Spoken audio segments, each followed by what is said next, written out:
श्री शिवाय नमस्तुभ्यम दोस्तों, स्वागत है भक्ति साधना में। हर साल ज्येष्ठ मास की कृष्ण पक्ष की अमावस्या तिथि को वट सावित्री का व्रत रखा जाता है।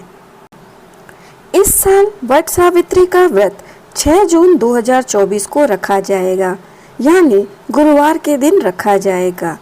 इस दिन सुहागिन महिलाएं अखंड सौभाग्य और संतान प्राप्ति के लिए व्रत रखती हैं और विधिवत तरीके से वट वृक्ष की पूजा करती हैं।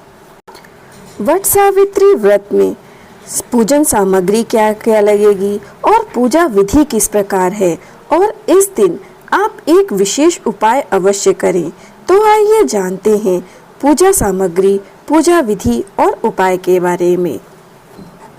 पूजन सामग्री में आपको गाय का गोबर लेना है, जिससे आप सावित्री और माता पार्वती की मूर्ति बनाएंगे। चावल और हल्दी का पेस्ट लेना है, जिससे आप बड़ के पेड़ में थापा लगाएंगे।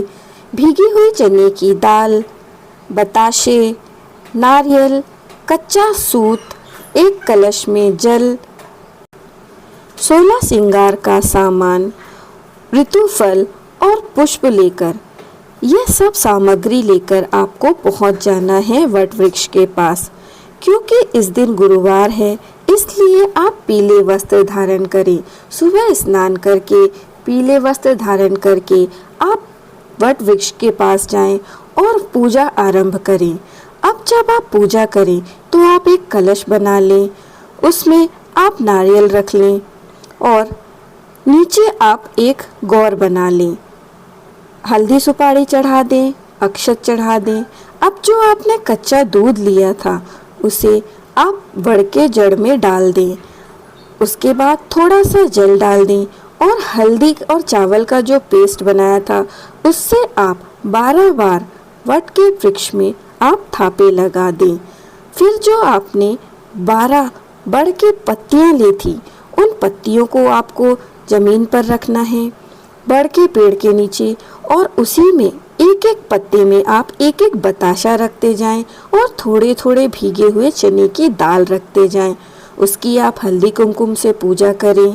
आपने जो पकवान बनाए हैं, ऋतुफल लाए हैं, वह वट वृक्ष को समर्पित करें और जो कच्चा सूत लिया है उसकी आप 12 बार फेरी लगाएंगे। सावित्री और सत्यवान का स्मरण करते जाएंगे। जिस प्रकार से सावित्री का सौभाग्य अखंड रहा, उसी प्रकार से आपका सौभाग्य भी अखंड रहे, यह कामना करते हुए आप फेरी लगाएं। अब जब आप फेरी लगा लें, उसके बाद आप वट के वृक्ष की कोमल कोपलें तोड़ लें। उसके आप छोटे छोटे 12 टुकड़े कर लें और 12 भीगी हुई चने की दाल ले लें। उसका आपको वहीं पर फाका करना है और थोड़ा सा जल पी लें। इस प्रकार से आपका वट सावित्री का व्रत वहाँ पर पूर्ण हो जाता है। उसके बाद घर आकर शाम के समय आप फलाहार करके इस व्रत को पूर्ण करें।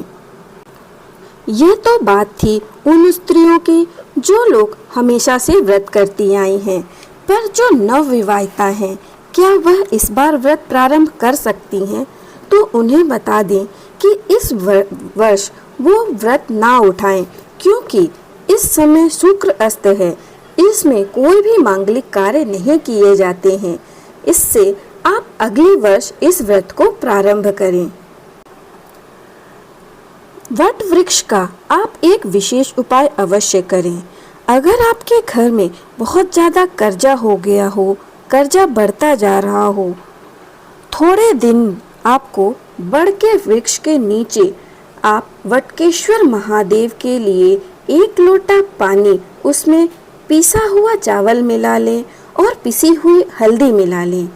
इस लोटे के जल को आपको वटकेश्वर महादेव के नाम से उस पेड़ के नीचे अपनी कामना करके जो कर्जा हुआ है उसका भान करते हुए छोड़ दें। 2 से 3 सोमवार आपको यह करना है। तीसरे सोमवार को बड़ के पेड़ की थोड़ी सी जड़ आप प्राप्त कर लें। अब उस जड़ को आप धागे में बांधकर अपने गले में डाल लें या जेब में पटक दें। 2 से 3 महीने रखे रहने दें। जैसे बड़ का पेड़ का विस्तार होता है, पानी गिरे ना गिरे, जल वृष्टि हो ना हो, वड़ का वृक्ष बढ़ता चला जाता है, उसे कोई फर्क नहीं पड़ता। उसी तरह वटकेश्वर महादेव की जड़ आपके पास रखी हुई 1 महीना, 2 महीना, 3 महीना यह जड़ आप पास रखी है तो यह जड़ लक्ष्मी को खींच कर लाती है, कर्ज से मुक्ति दिलाती है। वटकेश्वर महादेव का आप यह विशेष उपाय अवश्य करके देखें। दोस्तों, मेरे द्वारा बताई गई जानकारी अगर आपको अच्छी लगी हो तो वीडियो को लाइक करें, चैनल को सब्सक्राइब करें, कमेंट में हर हर महादेव लिखें।